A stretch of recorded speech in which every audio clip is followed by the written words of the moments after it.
So recently I talked about the worst rated indie game ever on Metacritic, and went in depth about its lack of fun, terrible graphics, lack of creativity, and just other stuff like that as well.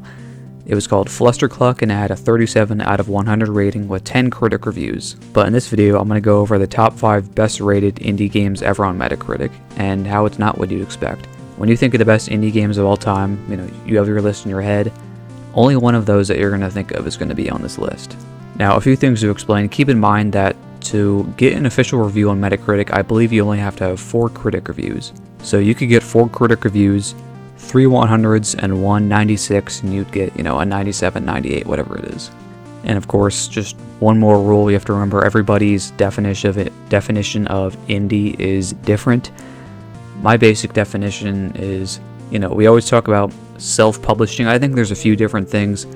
Self-publish is a really good one unless you're a huge company. But also just, are you a small team? Did you have a small budget? That's really the biggest thing for me. Because again, Baldur's Gate 3 was self-published, but you just cannot consider that indie. So based on my rules, I don't know, maybe you don't agree with it, but based on my rules, these were the top 5 rated indie games that are on Metacritic's top, games of all time list, which it lists like a lot, but I just went through it and found the top 5. So here they are. So the first game on the list is Inside, and it has a 93 overall critic review score on 92 critic reviews. And as you're going to see in this video, I think every single other game has less reviews, some of them even having like 10 or less. But this one is clearly good because it has literally 92. So it was released on Xbox One in 2016, and it's a puzzle platformer game. The player character is an unnamed boy who explores a surreal and mostly monochromatic environment presented as a 2.5D platform game. The game is dark, with color used sparingly to highlight both the player and certain parts of the environment.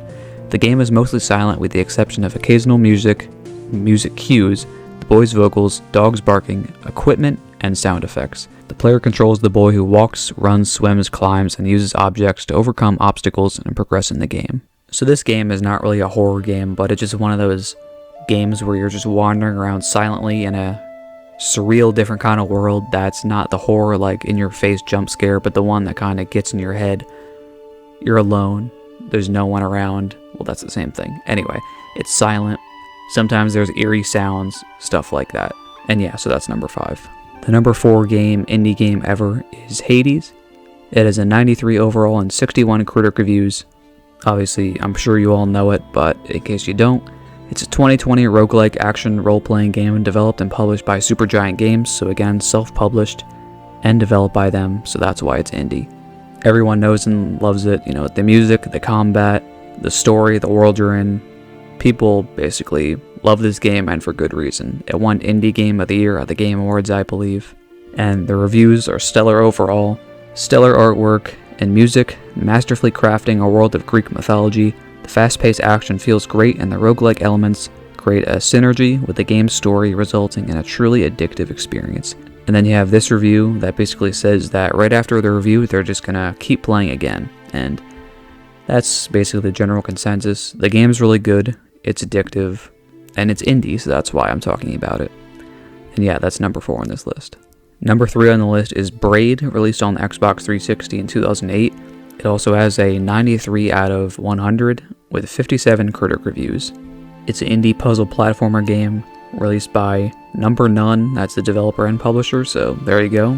It is indie as it says in its, Wikipedia page. The basic story elements in Braid unfolds as the protagonist, Tim, attempts to rescue a princess from a monster. Text passages laid throughout the game reveal a multifaceted narrative giving clues about Tim's contemplations and motivations. The game features traditionally defining aspects of the platform genre while also integrating various novel powers of time manipulation. Using these abilities, the player progresses through the game by finding and assembling jigsaw puzzle pieces.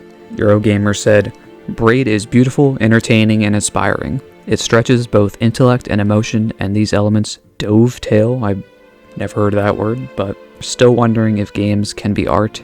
Here's your answer. And overall, a lot of companies such as everyone's favorite IGN says that it's a super innovative game, very imaginative, stuff like that. So I think that's one big reason why people like this. And like I said, it has 93 out of 100, and it's number 3. The second best rated indie game ever on Metacritic is called Dwarf Fortress, released on PC August 8th, 2006.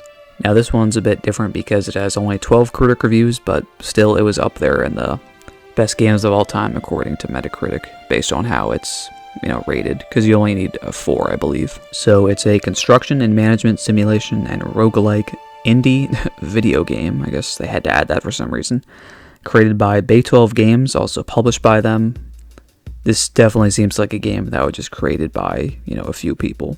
And it's interesting because it was actually just available to play for free in 2002, and then released finally in alpha in 2006, but not officially released. Well, no, I guess that was the first release in 2006. But yeah, it's a procedurally generated fantasy world with randomized creatures, NPC, and history. Players can control a colony of dwarves in a fortress or explore the world as a player character. Its mechanics have been lauded for their depth and complexity. Dwarf Fortress is a storytelling engine as much as it is a game, spitting out associations and facts and details that you can shape into a coherent and specific narrative. This is also what we do with our own lives, personifying random events so that they feel significant rather than a matter of chance. Life isn't usually a satisfying narrative. It isn't so much that Dwarf Fortress is a perfect simulation of life. Or actually, they use the word simulacrum. I don't know what that means either. But that it shines a bright light on the human tendency to look for meaning in everything. I care about my dwarves because the stories I make up about their lives are also the ones I make up about my own. Wow, what a review. Thank you, launcher the ... And actually, I've never heard of this game before, but this sounds incredibly interesting, to be honest with you.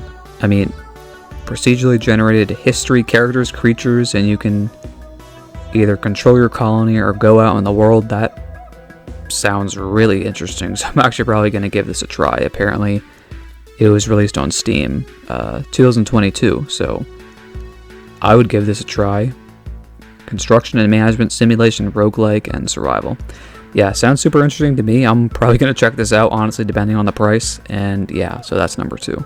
Okay, so the number 1 rated indie game ever on Metacritic is The House in... I'm probably going to say this wrong because I've never heard of it, but The House in Fata Morgana Dreams of the Revenants Edition. Now, this is cheating a little bit because this specific edition was published by limited run games, I believe, so it's kind of cheating because it's not self-published, I suppose. Yeah, like it was originally developed by Novik Tackle, I'm just gonna say, and it's been published by then limited run games, but they may have been also the developer of this edition. I'm not completely sure. But either way, this game started off indie, and it's not like a situation like Minecraft where it just completely blown up, and it's not like that. This is still, to me, an indie game. So it's a visual novel video game developed by Novik Tackle, right? It was released for Microsoft Windows and iOS in 2012 and 2014 in Japan, and eventually in 2016 internationally. So it does have only 10 critic reviews, but it still is a 96 and the best overall indie game ever on ever on Metacritic, right? This edition was released April 9th, 2021. It's over 40 hours long, and in those 40 hours you'll maybe get to make about 3 decisions. It's a visual novel in the strictest sense of the word, and you must be prepared for that going on. But with a fantastic, original, slow burn story about love, loss, hurt, forgiveness, and recovery, it's one of the best visual novels out there, and your patience will be paid off in the end. It is a long and finely constructed visual novel. It promises an intricate plot of suspense, intrigue, and revenge for anyone willing to commit 40 or more hours to the story. So, what have we learned here? What we've learned is that Metacritic is kind of weird, because obviously The Legend of Zelda Ocarina of Time, I believe, is the best rated ever with 99. That makes sense. It probably has hundreds of reviews, and it deserves its spot there at number 1 ever. But that being said, a lot of these indie games don't get a ton of reviews, but even if it gets 5 reviews and it has, again, 4 100s and 196, it's going to be right at the top. And I'm not saying the games are bad, but if you look at the best games of all time list, it's mostly makes sense, but at the same time you get to some stuff and you're like, interesting, because the reviews are so lopsided for certain games. So I think what we've learned is, don't just go by Metacritic. There are other ways of telling how good a game is. Not that Metacritic's bad, but it's interesting to see just overall what the top games of all time are on here because of how they're measured. And like I said, I know for a fact you did not expect that to be the top 5. It doesn't matter how many people watch this video, there's no one that guessed those 5 games exactly correctly. You probably have never even heard of at least 2 or 3 of these games, I guarantee. I mean, maybe you have, but there were some games on this list that I literally didn't know. So overall, that's the video. Hope you found it at least interesting or entertaining, and I'll see you in the next video. Thanks for watching.